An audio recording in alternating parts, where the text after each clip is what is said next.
안녕하세요. 오늘도 여러분의 사회생활 안녕하신가요? 반갑습니다.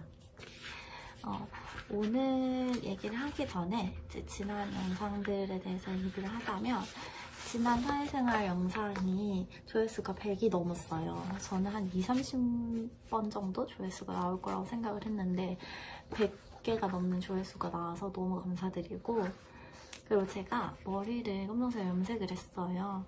원래는 버티려고 했는데 아무래도 유튜브를 하다 보니까 좀 깨끗한 모습을 보여드리는 게 좋을 것 같아가지고 검정색으로 염색을 했습니다. 그럼 오늘 주제에 대해서 얘기를 좀 해볼게요. 오늘은 이제 먼저 꼰대에 대해서 얘기를 해볼 거예요. 왜 꼰대를 했냐면 워낙에 요즘에 많이 나오는 말들이고 우리나라 사회생활에 요즘에 핫한 키워드인 것 같아요. 그래서 꼰대에 대해서 좀 찾아봤는데, 먼저 꼰대란 정의가 무엇인가? 보면 국립국어원 표준국어 대사전에 따르면 꼰대는 은어로 늙은이 선생님을 이르는 말이라고 정의를 한다고 합니다. 그래서 자신보다 지위가 낮거나 나이가 어린 사람들을 일방적으로 강요하는 어른들을 말하는 의미라고 생각을 하시면 될 것 같아요. 이거를 찾다 보니까 이 말이 어디에서 왔는지가 더 궁금하더라고요. 그래서 제가 찾아봤는데 두 가지에 대한 내용이 있었어요. 여러분 번데기 아시죠? 번데기의 사투리가 꼰대기라는 말이 있는데, 이 번데기가 주름이 엄청 많잖아요. 그래서 어른, 노인을 나타내는 말로 해가지고 꼰대기, 꼰대기, 꼰대기에서 꼰대가 되었다는 설이 있고요. 두 번째는 일제강점기 시대에 있었던 일인데, 프랑스어로 백작이 자기가 콩테라고 한대요. 근데 일제강점기 시대에 친일파들이 그런 자기를 받았었는데, 그런 자기를 우러러 보게 하려고 콩테라고 스스로 부른 거예요. 근데 그거를 이제 사람들이 비웃음거리로 만들기 위해서 꼰대라고 불렀다고 해요. 두 가지의 설이 있어요. 그리고 이걸 찾다 보니까 재밌는 게 있었는데, 작년에 그 영국의 BBC 방송국의 자사 그 페이스북에 오늘의 단어 해가지고 꼰대가 나왔었대요. 근데 여기서 꼰대를 어떻게 정의를 했냐면 자신이 항상 옳다고 믿는 나이 많은 사람이라고 풀이를 했다고 합니다. 너무 와닿죠. 이 정도로 이 꼰대라는 말이 우리나라에서 굉장히 이슈가 많이 됐고, 되게 다른 나라에서도 이런 일들이 아마 있으니까 이런 게 소개되지 않았을까 싶어요. 그럼 꼰대라고 하면 굉장히 유형이 많은데 그 중에서 몇 가지만 소개를 좀 드리자고 하면 골목대장형, 자칭 멘토형, 동네 반장형 되게 많아요. 그 중에서 우리가 보통 많이 만나는 꼰대 유형들이 이제 동네 반장형 해가지고 연애나 결혼이나 가족사 그런 사생활들에 대해서 꼬치꼬치 캐묻는 사람들이 꼭 있어요. 그런 유형들. 그리고 라떼 이즈 홀스 해가지고 나 때는 이랬는데 저랬는데 이렇게 말하시는 분들. 그리고 갑질 오너형 해서 내 업무와 무관한 그런 개인적인 심부름들을 시키는 사람들이 꼭 있더라고요. 이런 사람들. 그리고 나르시스형 해가지고 내 지위나 연봉, 인맥 이런 것들을 막 자랑하시는 분들이 계세요. 왜 그걸 자랑하는지 잘 모르겠는데 그런 분들이 있더라고요. 그래서 그런 유형들이 굉장히 많다고 합니다. 그래서 이 정도 얘기를 듣다 보면 혹시 나도 모르는 사이에 내가 꼰대인가 라고 걱정하시는 분들이 있을 거예요. 저도 이제 30대가 되고 나니까 약간 내가 꼰대인가 싶을 때가 있거든요. 그래서 이거를 자가진단할 수 있는 거를 간단한 걸 찾아와 봤는데, 한번 여기에서 몇 개가 본인한테 해당이 되는지 한번 여러분도 개수를 세어보세요. 첫 번째, 나이 확인 후 나보다 어리면 반말을 한다. 두 번째, 나 때는 말이야 라고 옛날 이야기를 자주 한다. 세 번째, 고위공직자나 대기업 간부 등 내 인맥을 자주 이야기한다. 네 번째, 의견을 듣지만 결국 내 의견이 정답이다. 다섯 번째, 개인 약속으로 인한 회식 불참은 이해 못한다. 여섯 번째, 요즘 애들은 노력 없이 불평만 한다. 7번째, 나보다 늦게 출근하는 후배가 거슬린다. 8번째, 낯선 방식으로 일하는 후배를 제대로 가르쳐주고 싶다. 9번째, 사생활도 인생 선배로서 답을 제시해줄 수 있다. 10번째, 나에게 인사하지 않는 후배가 거슬린다. 이건데요. 이게 0개에서 1개면은 성숙한 어른형이래요. 그리고 2개에서 4개는 새싹꼰대라고 해서 나도 모르게 약간 그 조짐이 보이는 거예요. 그리고 5개에서 7개는 사실상 꼰대라고 해서 약간 꼰대의 과도기적 시점이라고 합니다. 여기에서 조심하셔야 돼요. 자기를 되돌아보고. 그리고 7개에서 10개, 슈퍼 꼰대라고 해서 이미 누가 봐도 꼰대인 거예요. 이거 정말 조심하셔야 돼요. 계속 소통을 하고 이야기를 하고 자기가 하는 행동이나 말을 한 번씩 생각을 해보셨으면 좋겠어요. 이런 자가진단 테스트 말고 우리 한때 유행했었던 꼰대력 테스트라는 거 한번 들어보셨을 거예요. 이거 꼰대력 테스트 할 수 있는 사이트 링크는 제가 댓글에다가 남겨놓을 거니까 그걸 보시면 될 것 같아요. 이 꼰대력 테스트는 43개의 문항이 있는데 이게 다 꼰대에 관련된 건 아니고 MBTI의 문제들이랑 같이 섞여 있는데 간단하면서도 되게 정확하다는 후기들이 많다고 합니다. 그래서 레벨을 1부터 5까지 나눠주고 어떻게 하면 이 꼰대에서 벗어날 수 있는지 이런 것들도 알려준다고 하니까 저는 약간 재미삼아 이런 꼰대력 테스트 링크 같은 거를 상사들이나 회사 사람들한테 좀 보내줘서 이야기하면서 재밌게 웃으면서도 좀 뭔가 메시지를 전달할 수 있는 방법이 되지 않을까 또 싶기도 해요. 그래서 링크를 남겨드리는 겁니다.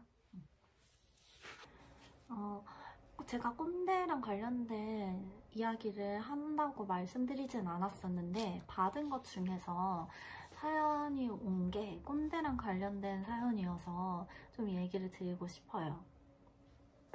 저 사연을 다 읽을 건 아니고 요약을 해서 말씀드리자면 기본적으로 성희롱에 관한 얘기예요.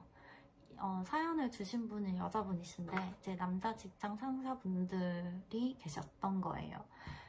예를 들어서 어깨에 손을 올리고 말을 한다던가 몸을 주무르면서 말을 한다던가 그리고 위아래로 훑어보면서 외모 평가를 한다던가 그리고 심지어는 딸 같아서 예쁘다, 딸 같으니까 술 한잔 하자 이런 식으로 성희롱을 굉장히 그냥 만연하게 하는 직장 상사를 만나셨더라고요. 근데 여러분이 생각하셨을 때 요즘에 그런 사람들 진짜 많이 없어졌고 요즘에 그 정도 아니다 라고 말하시는 분도 있을 거예요, 분명히. 근데 이거는 실제로 있었던 일이고 저도 비슷한 일들을 겪었어요. 정말 저도 너무 지금 생각해도 진절머리가 나는데 이런 일들이 아직도 있어요. 특히 성과 관련돼서는 절대 있을 수 없습니다. 정신 차리셔야 돼요. 그래서 우리가 이런 꼰대들을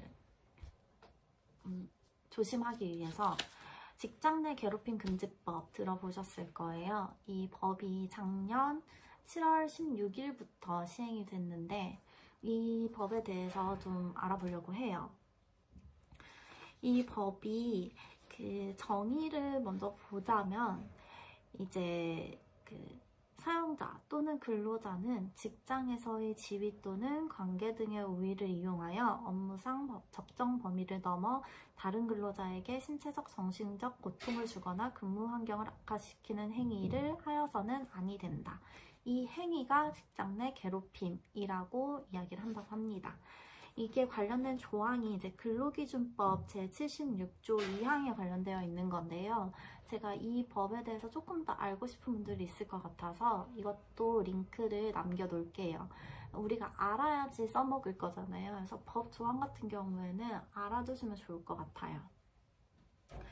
그래서 위의 내용을 요약을 하자면 지위관계의 우위 등이 이용됐을 경우, 2번째 업무상 적정 범위를 초과했을 경우, 3번째 그로 인해서 신체적, 정신적 피해를 입은 경우 이 3가지 요건이 다 맞아야지 직장 내 괴롭힘으로 인정이 된다고 합니다. 이 주요 내용, 이 법안의 주요 내용을 보게 되면 이런 직장 내 괴롭힘의 정의를 명시를 하고 있고요. 그리고 두 번째로 이 직장 내 괴롭힘이 발생을 했을 시에 조치 의무를 말을 하고 있어요. 이 조치 의무라고 하면은 사용자는 이제 신고가 들어오면 바로 조사를 하고 피해 직원의 희망에 따라서 뭐 근무 장소 변경이라던가 유급 휴가 등 이런 적절한 조치를 해야 된다라는 명시예요. 그리고 이거를 하지 않았을 경우에는 3년 이하의 징역 또는 3천만 원 이하의 벌금에 처한다고 합니다. 그리고 세 번째는 이 직장 내 괴롭힘 예방 및 조치 사항에 대해서 필수 기재를 해야 돼요. 취업 규칙에 이 내용들이 들어가야 되는데 이거 저희가 받은 근로계약서나 이런 것들 보면 아마 내용이 있으실 거예요. 그래서 이거를 이행하지 않았을 경우에도 500만 원 이하의 과태료가 부과가 된다고 합니다. 그러면 어떤 사례들이 있냐? 사례가 굉장히 많기 때문에 다 말씀드릴 수는 없는데 정당한 이유 없이 업무 능력이나 성과를 인정을 안 하고 조롱을 한다던가 또는 근로계약서에 명시되어 있지 않은 허드렛 일을 계속 시킨다던가 그리고 특별한 이유 없이 휴가나 병가나 그런 혜택들을 쓰지 못하게 한다 또는 심부름, 사적인 일을 계속 시킨다 그리고 개인사에 대해서 뒷담화를 하거나 소문을 퍼뜨린다 그리고 당연히 욕설이나 위협, 그리고 신체적 폭행 등이 해당이 되고요. 뭐 따돌림도 가능하고 회식 같은 거 참여하라고 강요하는 것도 포함이 된다고 합니다. 그러면 이런 신고를 어떻게 해야 되냐 하면 세 가지 정도라고 말씀드릴 수 있을 것 같아요. 우선은 이게 취업 규칙에 나와 있는 거기 때문에 회사의 인사과라던가 이런 담당하는 과가 있으면 여기에다 일단 신고를 하고 회사 내에서 자체적으로 조사를 하고 조치를 하게 되어 있어요. 근데 그게 제대로 이루어지지 않았다던가 이것보다 훨씬 더 심한 일들을 겪었다던가 아니면 또는 회사 대표가 가해자거나 이런 경우에는 신고를 하실 수가 있는데 두 가지 방법이 있어요. 첫 번째는 전화로 신고를 하는 건데 고용노동부 상담센터에 1350으로 전화를 하시면 상담이나 조치를 받으실 수가 있고 전화가 좀 어려우신 분들은 근로복지넷의 사이트에 가면 글로도 신청을 하거나 상담하실 수가 있어요. 이거를 활용하셔서 상담을 받고 대응을 어떻게 하면 좋을지 조치에 대한 의견을 좀 드려보셨으면 좋겠습니다. 이것도 제가 링크를 남겨놓을 거예요. 왜냐면 우리가 112나 119처럼 이런 것들은 좀 널리 알려져야 될 필요가 있다고 생각이 들어서 번호랑 링크 남겨드릴게요. 그러면 처벌을 어떻게 하느냐? 처벌 기준은 되게 모호한 부분이 많아서 종합적으로 판단을 한다고 해요. 뭐 기간이라던가 아니면 관계자와의 관계 그리고 뭐 피해자의 뭐 행동 그 다음에 행위 내용의 정도나 뭐 강도 이런 것들을 종합적으로 판단을 한다고 합니다. 그러면 어떤 처벌을 받을 수 있느냐? 이거는 근데 사실 가해자에 대한 처벌 조항이 없어요. 그렇기 때문에 회사가 받는 불이익이 있는 건데 가장 큰 게 신고가 들어왔을 때 아까 조치를 제대로 하지 않으면 3년 이하의 징역이나 3천만 원 이하의 벌금 이게 가장 강력한 조치고 나머지는 이거보다 심한 게 없습니다. 그래서 이거는 전문가들도 계속 필요하다라는 지적을 말을 한대요. 그리고 이게 이 법으로는 처벌을 할 수 없지만 다행인 건 이제 폭언이나 욕설을 했을 경우에는 민사적으로 소송이 가능하고 또는 폭행에 관한 범죄 같은 경우에는 형사법으로 처벌이 가능하다고 합니다. 그리고 이게 성희롱과 관련된 이야기가 되게 되면 특례법에 따라서 조금 더 강한 처벌이 가능하다고 해요. 그러니까 어떤 식으로든 처벌을 할 수 있는 방법을 찾아서 처벌을 했으면 좋겠습니다. 근데 물론 이런 일이 일어나기 전에 예방하는 게 사실은 제일 좋은 거예요. 그래서 이제 정부에서 직장 내 괴롭힘 판단 및 예방 대응 매뉴얼을 만든 게 있는데 아마 모르시는 분들이 훨씬 많을 거예요. 그래서 이 링크 다운받을 수 있는 링크도 남겨놓을게요. 그래서 회사 내에서 이런 것들을 교육을 하시던지 아니면 좀 서로 공유를 하시던지 아니면 본인이 한번 읽어보시던지 그런 식으로 이런 부분들에 대해서 좀 기본적으로 알고 있는 지식이 많아야 된다고 생각을 해요. 그래서 남겨드릴 테니까 꼭 좋은 곳에 활용하셨으면 좋겠고 이 영상을 보지 않으신 분들한테도 공유를 많이 해주셨으면 좋겠어요. 이제 내용은 마무리를 다 했는데 직장 내 괴롭힘 금지법에 대해서 좀 제 의견을 좀 달자면 우선은 신고를 할 수 있는 그런 장이 마련된 것만으로 굉장히 큰 의미가 있다고 생각이 들어요. 근데 문제가 훨씬 더 많은 게 기준이 너무 모호하고 이게 피해자가 증명을 해야 되는 부분이 되게 많은 거예요. 근데 물론 어쩔 수 없이 증명을 해야 되는 부분이 있겠지만 이게 피해자 보고 무조건 증거를 다 모아와서 이게 맞아야지 된다. 이렇게 하는 것도 참 억울한 부분인 것 같아요. 그래서 이 증명 부분에 대해서 한 가지 말씀드리고자 한다면 사진이나 텍스트나 남기실 수 있는 방법은 모든 걸 다 남겨놓으세요. 내가 부당한 처우를 받았다라고 하는 것들이 있으면 다 남기시고 그 다음에 본인이 그 대화에 참여를 한 참여자라고 하면 상대방한테 녹음 사실을 알리지 않아도 불법이 아닙니다. 그러니까 녹음도 꼭 하시고 이게 하나로는 어떻게 할 수 없어도 모이면 큰 힘을 발휘할 수가 있어요. 그래서 서로 좀 힘을 합쳐서 일을 벌일 수 있도록 모아주시면 좋겠습니다. 그래서 꼰대들한테 정말 하고 싶은 말은 장난으로 넘어가는 말, 내 의도는 그렇지 않았어 라고 하는 거는 아무런 변명거리가 되지 않아요. 이거는 엄연히 범죄고 한 사람 인생을 망가뜨릴 수 있는 크나큰 문제예요.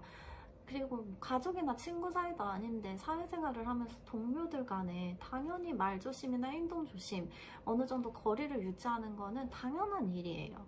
근데 이거를 뭐 그렇게까지 예민하게 굴어라고 말씀하신 분들이 있으면 굉장히 예의가 없으신 분들입니다. 정신을 좀 차리셨으면 좋겠고 피해자분들은 제발 본인을 깎아내리지 않았으면 좋겠어요. 본인이 못나거나 내가 이것밖에 안 돼서 내가 운이 나빠서 이런 일을 겪은 게 아니니까 굳이 숨지 마시고 이런 경우 대부분이 그냥 피해자가 회사를 그만두고 일이 끝나버린다고 해요. 근데 그러지 마시고 처벌할 거는 끝까지 처벌을 하시고 용기를 내시고 당당하게 지내셨으면 좋겠습니다. 오늘은 영상을 여기에서 마무리를 할 거예요. 그래서 다음에는 제발 좋은 내용으로 말을 할 수 있는 것들이 있었으면 좋겠어요. 그리고 제가 이걸 공부하면서 되게 정리하는데 어려웠어요. 이야기도 다 다르고 일목요연하게 이렇게 정리되어 있는 게 많지 않아서 힘들었는데 다음 영상들도 다 노력을 해서 만들 거고 제가 잘 알지 못하고 대충 말씀드릴 수는 없기 때문에 저도 최대한 노력을 하고 있거든요. 그러니까 구독과 좋아요도 눌러주시고 참여도 많이 해주세요. 그래서 이 채널을 이용해가지고 이런 이야기들이 좀 많이 나올 수 있는 기회가 됐으면 좋겠습니다. 오늘 영상은 여기에서 마칠게요. 다음 퇴근길에 만나요. 감사합니다.